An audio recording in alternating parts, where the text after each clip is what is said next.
India is the third largest automobile market globally, contributing a remarkable 7.1% to our nation's GDP. As we navigate the future of the automobile and mobility industry, let us deep dive into discussions on electric vehicles, passenger and commercial vehicles, ancillaries and the topic of our new panel is ancillaries and infrastructure, where we will talk about how robust infrastructure and innovative ancillary services are critical for a sustainable future in mobility, especially when it comes to electric vehicles. So I have with me today on the roundtable Vaibhav Kaushik, who's the co-founder and CEO of Naugati. I have Himanshu Singh Raghuvanshi, who's the founder and COO of CapGrid.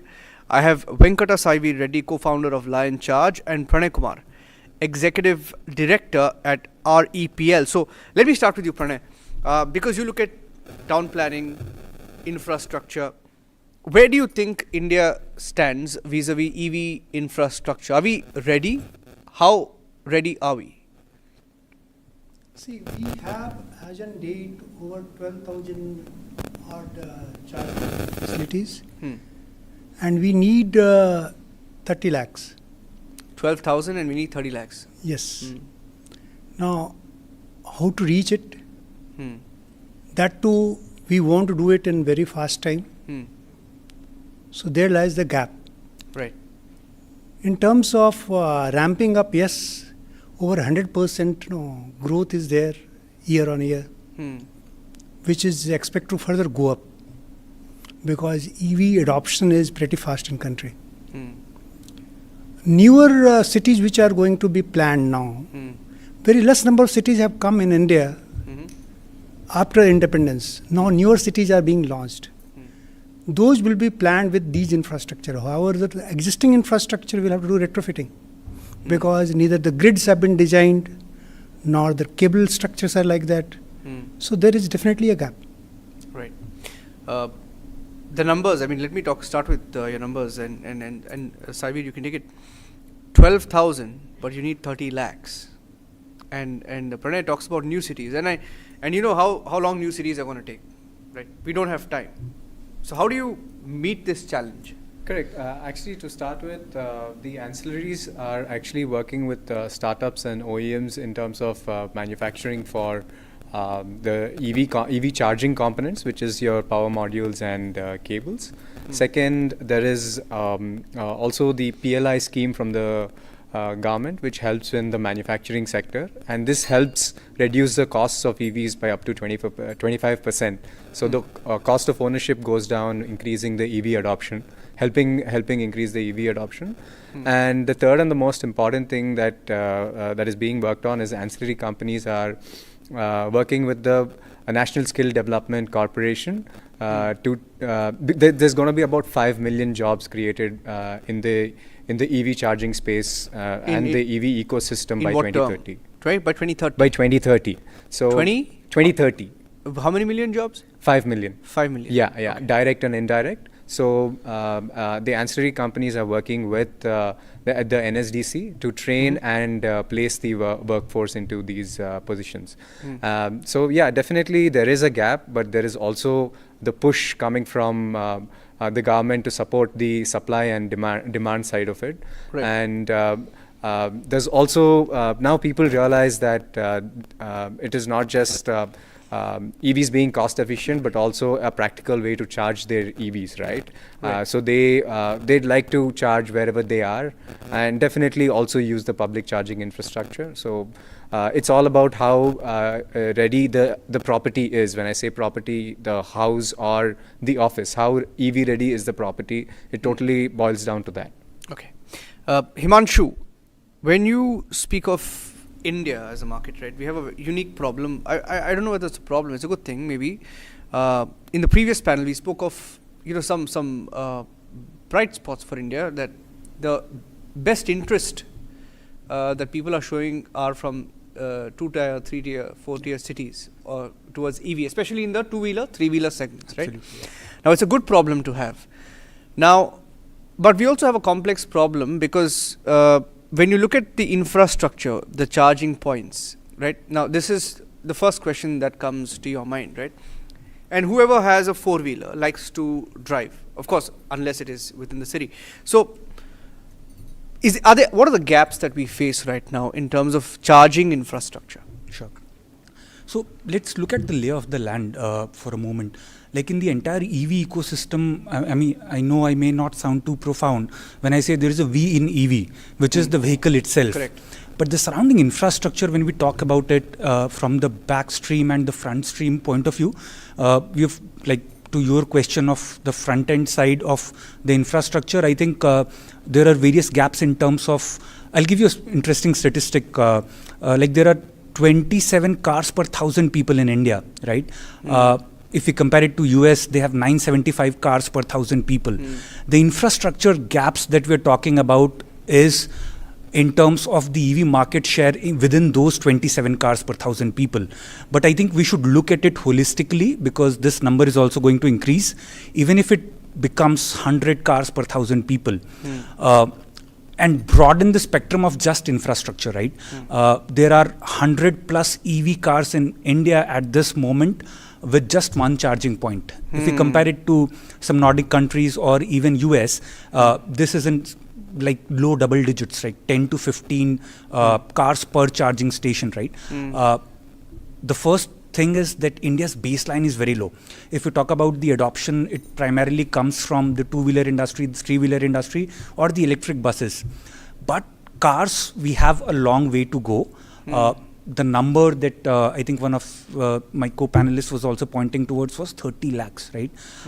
If the drive is coming from the tier 2, tier 3 cities, do the users get that confidence of taking their electric car from a two-wheeler to a tier 1 city? I'm not sure that is the confidence that at least I have at this moment. But it has to be tied with the other infrastructure capex projects that the government is driving. Like retrofitting can go on, we cannot go in the past and change it. But at least whatever is being built, and even from the capex or infrastructure point of view, we have a long way to go, forget EVs for now. So it needs to be tied up with all the investments that are happening in the highways, the expressways, and the cities being built, or the IT parks being built. So I think EV needs to be the core attachment to every infrastructure investment that the government or the private sector is doing, or in terms of the PPP model. If it is at the core, then I think things would improve. Until then, we would only see a spike in adoption for two-wheelers, three-wheelers, which are primarily used for the last mile or intra-city travel. Yeah, I mean, I mean, we had an interesting conversation before coming into this conversation about controlled EV travel, like, you know, exactly where you're going versus, you know, just driving out of, let's say we're sitting in Noida, right? And you can take this question, Vaibhav. One of you were giving me that example of, you know, you would take a long drive with your EV, let's say Delhi to Mumbai, right? Or Delhi to I mean, on your major highways, but you wouldn't do the same when you're traveling from Noida to Lucknow, right? Now, how do you change that? In your view, when you track how infrastructure is built for, I mean, that's what you do, that's your area of expertise. Do you see that change over time? So, you know, you rightly pointed out, the thing is that for major highways, the only pit stops that are there are petrol pumps, right? Fuel stations. Yes. So what we are seeing change, you know, what we're seeing evolve in India as a whole is that the petrol pumps on highways, you know, all the major OMCs have their own versions of the highway petrol pumps. So they're converting them into mobility stations, right? Where you have like a proper pit stop like system where you'll have some restaurants, cafe, and you know, maybe some resting area for truck drivers, right? Because you know, that gives an opportunity for people, if they're charging their vehicle, they can sort of go around, spend close to an hour, right? When the vehicle is getting charged. So the companies are converting these conventional petrol pumps into a mobility station where they'll have petrol, diesel, CNG, electric. You know, even when hydrogen comes in, you'll have, you know, hydrogen dispense, you know, hydrogen cell set up there, right? Stations there. We are also seeing that, you know, Reliance particularly has set up a lot of these charging stations, you know, BP Pulse you'll see, right, across the country. And they've tied up with major charge point operators for this. So in terms of the discoverability aspect that you were talking about, we still have a long way to go. Not just for EVs, but for all greener alternatives. Even for CNG, I'll give you a number here. We have close to 7,000 CNG stations in India, as opposed to 88,000 petrol pumps in the country, right? We still have regions in the country where the penetration of CNG stations is not as high, right? EV, on the other hand, the infrastructure cost, the setup cost is much higher, right? So it'll also take a very long time to sort of get to base. That reminds me of a point. I think Ford, which is one of the oldest automotive companies, has stopped calling itself an automotive company. It calls itself a mobility solutions provider. So even the automotive companies are widening the scope. Why does the government control the fuel stations? Because processing it is huge capex, and it is of strategic interest to any particular nation. So the government had a say there. But as far as electricity or charging stations are concerned, the government can only do as much, right? So these mobility solutions providers also, a part of the responsibility also falls to these mobility solution providers in terms of not just providing the vehicle, but also contributing in the infrastructure, which was not seen in the traditional IC vehicles. So even to add to this, the problem is that most of the existing players in the EV charging space are building their own closed-off ecosystems, right? So if say you buy an EV car, like you're already contemplating one. So you get a car, you'll have to download 20, 30 different apps if you want to go to a charging station and actually operate that charger, right? So one good thing is that, the charging stations would soon be on the ONDC network, right? So you can use one app to operate any other charging station. You don't have to use, that particular entity's charging app. So I think that is a good way forward in this direction. So, Saivir, if I can ask you this because you look at primarily charging stations, that's charging infrastructure is your area of expertise. Is there another complex problem that the EV industry faces in terms of having a universal charging system, right? You were explaining how the two-wheeler charging system is different from the entire four-wheel universe. Yes. So four-wheelers, now we already have a standard. Like all different OEMs have the same charging standard when it comes to four-wheelers. It is also the case with two-wheelers. With last year, the government standardizing one particular standard for DC fast charging even for two-wheelers. So that's an interesting improvement in this space. And this will only help more charge point operators like me to set up these chargers that will also cater to all the two-wheelers available in the market. Right now, we just have a very basic solution for two-wheelers, which is largely being even three-wheelers. The same thing can also be used for four-wheelers, but again, it will take good 24 hours for a four-wheeler to charge with that sort of a system. This is an interesting development that was done last year. On the ancillaries front, Pranay, we know how critical ancillaries are to the development of the EV infrastructure ecosystem, right? So where is India placed, and what are the challenges that you see from a planning perspective? Ancillaries, EV, if you talk about that value chain entire, there are certain pockets in country where you find that entire automobile system is growing, developing. If you see, there is Chennai, that region, here in Gurgaon region, Pune region, or Jamshedpur region, there are the areas where you find that automobile company and the ancillaries they are developing. But EVs are not being produced allwhere. They are at fixed locations, and ancillaries are in the surrounding only, it is developing. Right. And I think you can add more on it. Himanshu. If we have to draw an analogy from the IC vehicles, right? Most of the automotive players, one of the automotive players globally used to own the land initially when the automotive industry started. Cultivate rubber, make parts from those rubbers, including tires, design the cars, own the land, cultivate rubber, then make the parts, then make the final vehicle and sell it. So they owned the entire value chain, right? Now, 20, 30 years later, they realized that ancillaries can do this job a lot better. I am in the business of designing a vehicle, doing the R&D and innovating on the vehicles, right? So ancillaries emerged in the IC era also, and it took good 5-6 decades. If I pick the example of India, I think till the late 70s and early 80s, there were just 2 companies that used to manufacture bolts. I'm talking of a very small part that goes into a vehicle. But it all changed as soon as the liberalization happened. A lot of brands came in. It scaled up as well. A similar trajectory can also be seen with the EV landscape in India, right? There are more than 20,000 plus ancillaries catering to the IC vehicles right now. But less than 5% of these ancillaries are ready for the EV revolution. If you look at the bigger players, they have invested in the bigger tier ones, so as to speak, the suppliers, the ancillaries. They have made good investments towards it, but a large part of it still remains untouched because the R&D budgets for these smaller scale suppliers are relatively lower. It is the responsibility of the OEMs to invest in the R&D part of it as well. So I would still call it a very, very nascent phase, because most of the discussions that we said, like I said, EV, there is a vehicle around which the entire charging backend and the front end operates.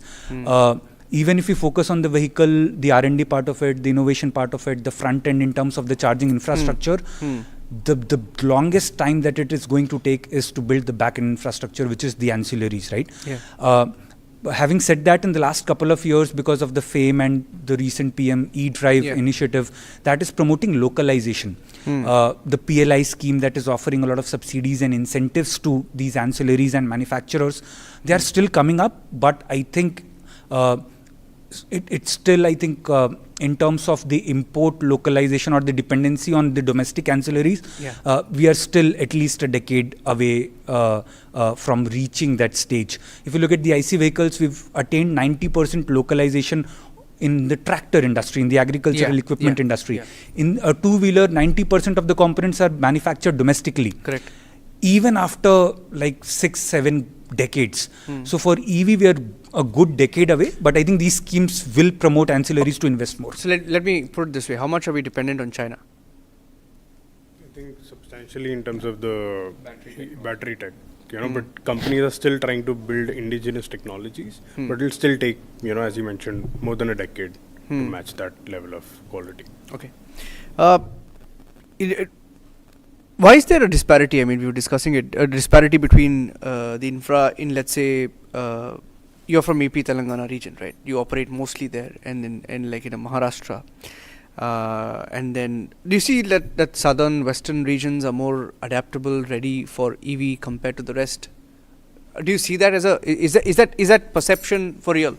It's not a perception, it's a reality. See, wherever people adopt the EV vehicle first, it goes hand in hand. Naturally, that entrepreneur will tap those regions first to provide that infrastructure. Like IT industry, wherever they were there, and particularly in, say, Bangalore, they started buying EV for their local travel, intracity travel. Naturally, they needed this. They first kept thing in their residence. Weekend, they wanted to travel. Entrepreneur spotted this opportunity. And rightfully, they provided it along the route they wanted to travel during the weekend. Yes. And that facility emerged. In fact, if you look to the different strategy, what people are adopting, I was, making a study, being a consultant, we were making a study, what type of strategies people are formulating. Yeah. There are different strategies. If you look to manufacturer versus battery, what you call charging solution provider, there is a strategy coming.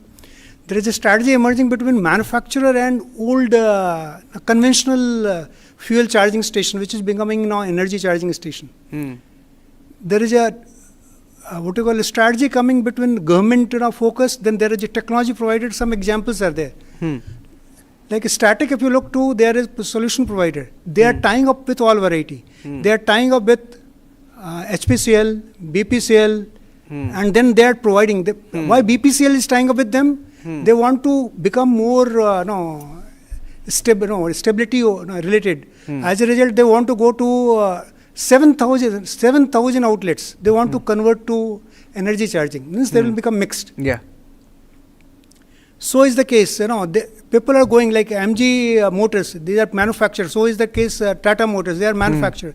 They are going to some solution provider and providing. Okay. Yeah. Some solution. Like MG is providing with, I think, BPGO, one solution. They're trying to take it. Actually, MG just launched their eHub app, and all the trusted CPOs are on that platform, where all the MG users can navigate to different operators. It is not just Lion Charge or anybody else, but they have the entire pool of the chargers. Like you said, right? It's all there's a disparity in terms of location as well. Yes. So MG got everybody together. Similarly with Tata as well. So now OEM themselves are bringing up their own aggregator apps, and this is helping them drive their sales and build confidence in their own customers. I think this has to do with the whole connected car experience, right? So when you have the infotainment system, you also have the app that powers it. So all these OEMs have an app that they give once you sort of buy a vehicle from them. So it's like through that app you can also book your service. So everything related to the car is available on that app. Also charging comes under that. Yeah, and what are the challenges you face with this connected ecosystem? I mean, is it practical? Is it No, it's actually good. It helps increase reliability with the customer, and also for the charge point operator, it helps drive traffic. Right? We want utilization. That will encourage us to add more stations, and that will help people buy more vehicles. So it's a vicious cycle once you start it. Yeah. But if you remove the software aspect from a car or a vehicle, it would not even be 10% of an experience that you have. You think of players like Google and Uber making driverless cars. These are not even automotive companies. So a car has become more software than metal right now. And if you remove this connected experience, I don't think the experience right now of owning or driving a car would be even 10% of what we experience right now.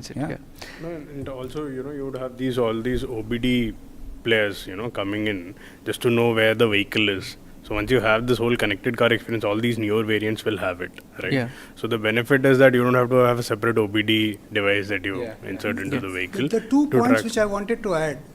One is Google tying up with electric pay to give a person which range, what charging facilities existing, the nearest me and all. And interoperability between 2 players, like Static is also entering with tie-up with some other. So if their vehicle moves to some other region, they need not have to again download another app. That will happen through ONDC. Yeah, ONDC will be the largest platform. If ONDC happens, then that will most definitely happen. Like we saw some pilots with the food delivery apps earlier this year. Right? That will happen. They're running that pilot in Bangalore.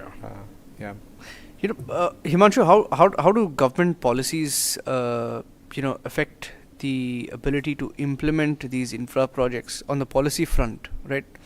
The government has a vision, and that vision is to have 30%, I think, if I'm not wrong, 30%, right, EV coverage by 2030. Yes. Yeah, that is in annual sales. In annual sales. Do you think they can get there? What are the challenges in your view on the policy front? Right. I think in terms of on the policy front in the last half a decade, I think we've seen major action. FAME 1 and FAME 2 have been the primary drivers of EV adoption from the consumer point of view. Right now, I think a couple of days back, I think the central government notified of the PM e-drive scheme, which is a little more holistic in terms of including a lot of push for the EV adoption from the consumer point of view.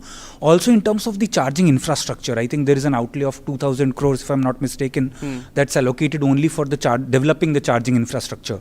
And is that enough? 2,000 crores? Is that enough? It's a good start.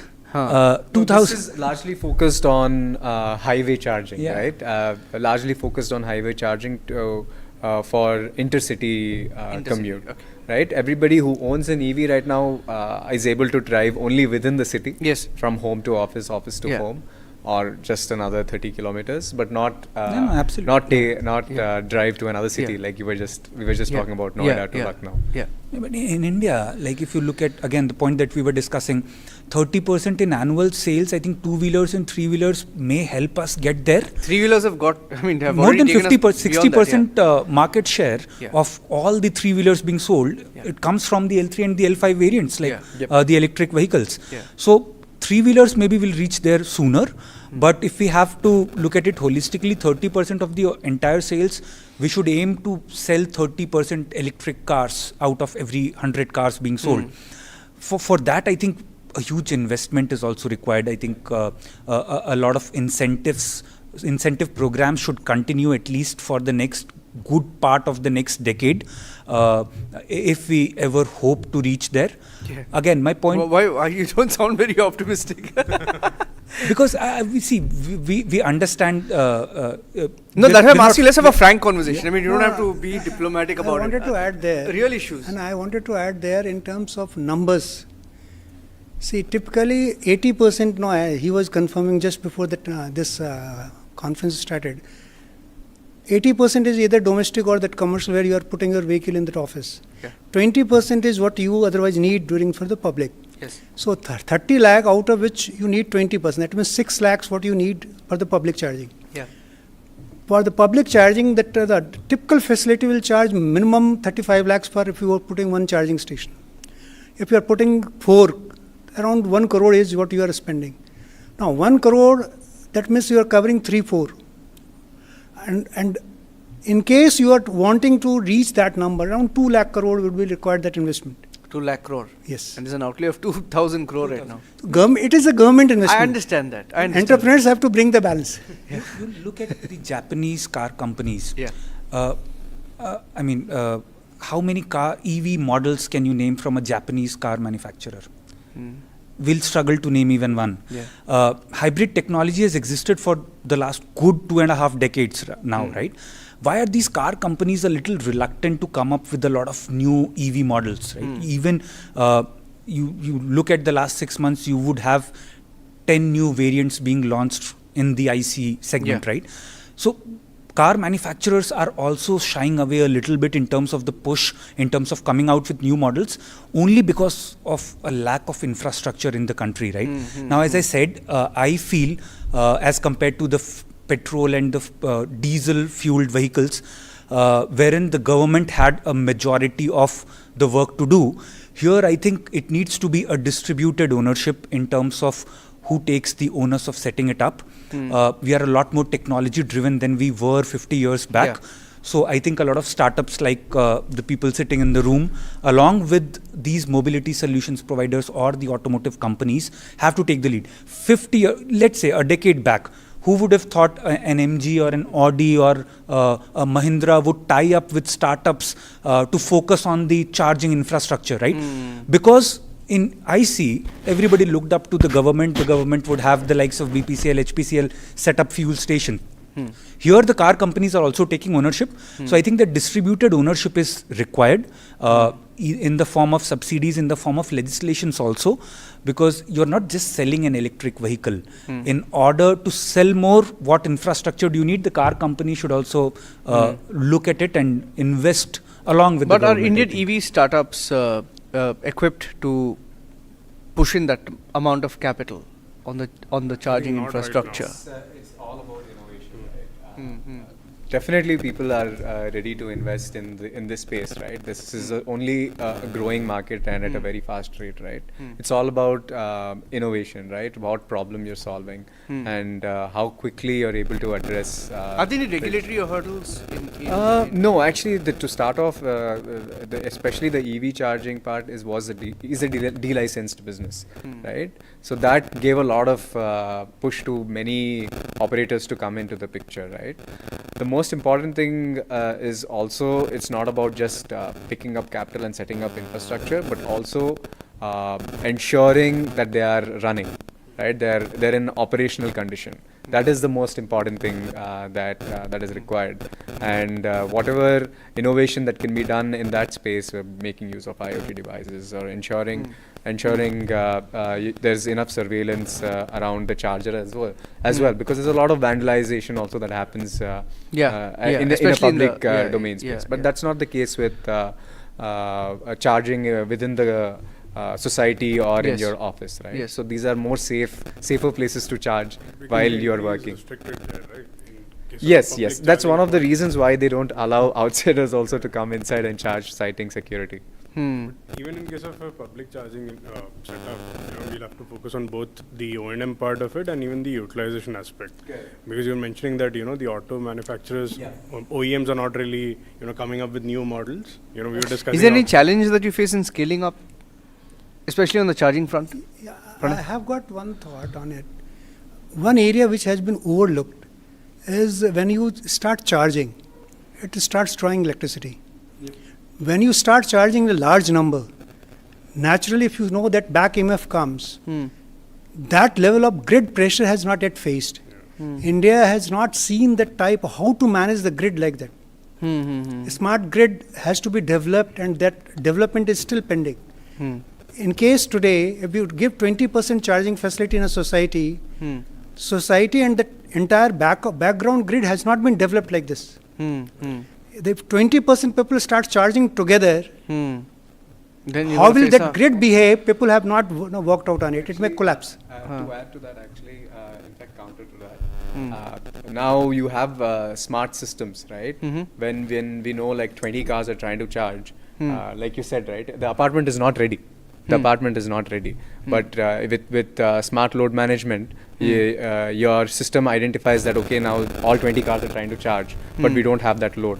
So it automatically underpowers these chargers. But at the same time, dependency on the grid is very much there, right? Only technology is but that what helping. you are talking about is possible within a society. Yeah, I'm talking about in a region. correct. I'm only talking about a microgrid. Because dynamic load balancing and those things do come in play, and a smart grid has to be handled. Otherwise, there is a possibility of suddenly people finding not able to charge. Yeah, and Himanshu, I mean, because you work with a lot of these OEMs, right, and different stakeholders, how do you see all of them collaborate? Of course, you are part of a platform that helps people link to each other and collaborate. But how do you see in the EV segment stakeholders coming together, strengthen the ancillaries and the infra ecosystem further? Sure. I think, like I said, the pressure is truly coming from the likes of Google and Uber. They are not automotive companies, but they're technology companies, and they're pushing the automotive companies. What that tells us is the true USP of an automotive OEM is not manufacturing, right? Its true USP is R&D, designing and innovation. That is the true USP.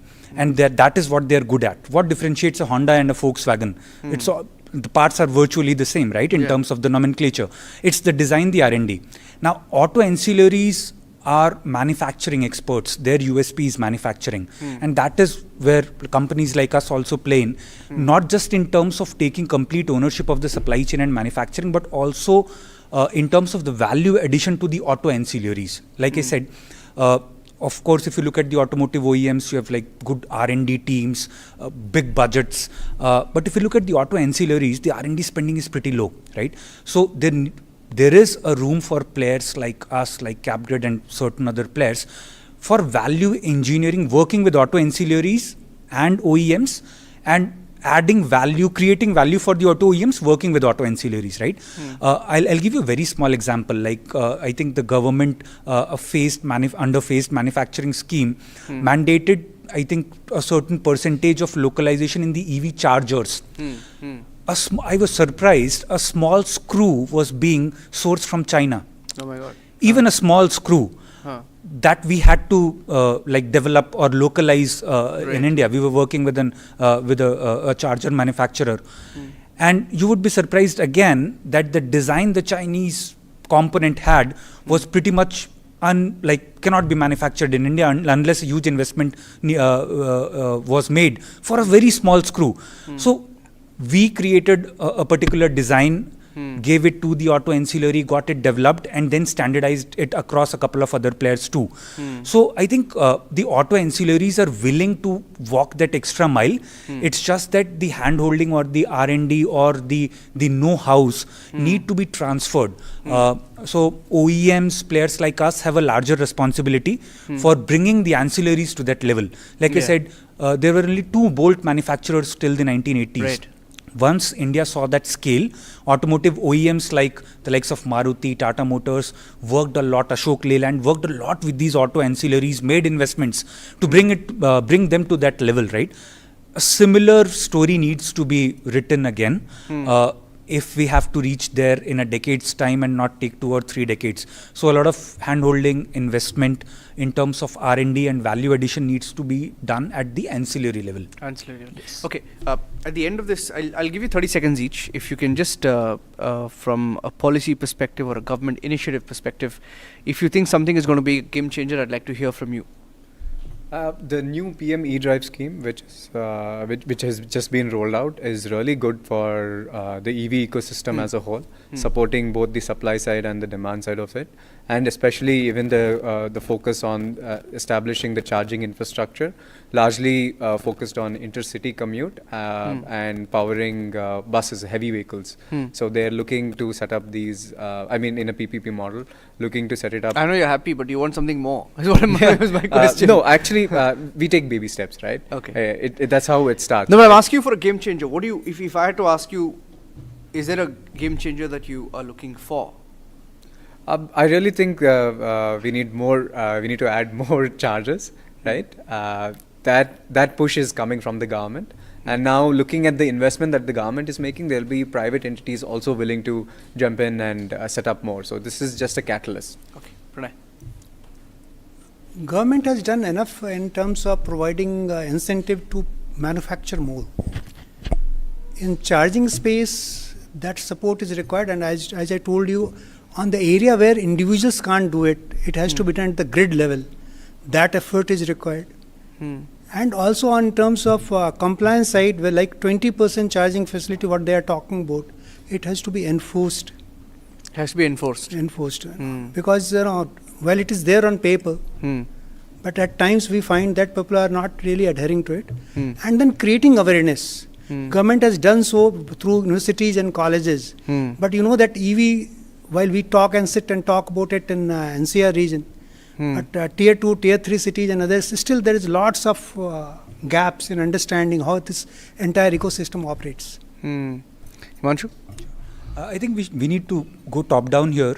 If we aim to have 30% of EV market share by 2030, we need to focus both on the supply side and the demand side. If our policies are designed to push just the demand, the supply will suffer, and I think it would the affordability part of it would go out of the window. So I think a lot of investment, while a lot of investment has been made on the demand side to push the demand side, I don't see a lot of investments apart from the PLI scheme to bring the tier 2, the smaller ancillaries, to encourage them more to participate in this EV revolution. So I think that is one thing that I would want to see a lot more in the next 5-6 years by 2030, while we continue to push on the demand side of things. Okay. Vaibhav? So, I can only talk about the fuel discovery aspect here. Go on. So, the point is that in terms of the ONDC step, having all the charge point operators ensure that, the charging points are listed on the ONDC network. Small pilots are being done, but I would love to see it happen more aggressively across the country. But why is it in a country like ours, which has the technology know-how, the talent, the mind, the brains, why can't we push this platform? I mean, why is it taking so long? Takes time, you have to convince everyone, like even for the initial pilots that happened for the food delivery apps, not a lot of them participate. Is there a resistance?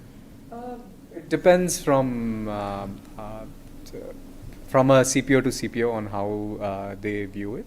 And some CPOs actually look at it from the perspective of driving utilization. Right, that is more important, no matter from where it is coming. Right, from my app or the other app, for me, I am more focused on keeping my charger warmed up. I think marketing, people would want the and loyalty promotion aspect, right? Got it. They would want that my users stick to my network. Platform. Yeah. But I think standardization does take time. Of course. Earlier, if you look at all the automotive manufacturers, they would manufacture everything in-house. So they would be making the same part, but 10 manufacturers would have 10 different setups for doing it. Eventually, they realized one auto supplier can supply the same part to all the 10 manufacturers, right? Yeah. So that standardization does take time.